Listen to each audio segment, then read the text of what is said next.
આજ તો સવારની શરૂઆત કંઈક અલગ થઈ. જો હાલો કહું તમને, પહેલાં મેં પાણી ગરમ કર્યું, પછી શાક બનાવ્યું, એ બે થયા પછી ભાખરી બનાવી. ભાખરી બની ગઈ પછી સા પણ ચૂલા ઉપર કરી નાખી. સા તો હું કોઈ દે ચૂલે ન કરું, પણ આજ સા પણ બનાવવી પડી. વળી પાછી જીનું જાગીને તો કે મમ્મી તળેલી રોટલી ખાવી. તો પછી એનો વારો પણ ચૂલા ઉપર આવ્યો.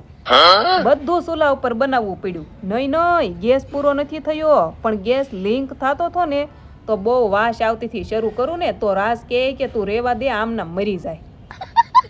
એ કરતા તું ચૂલા ઉપર કરી નાખ. હા એવું હતું. કાળા કાળા વાસણ ઘહી થઈ ગયું મોડું, તો કપડાનો વારો બપોરે આવ્યો.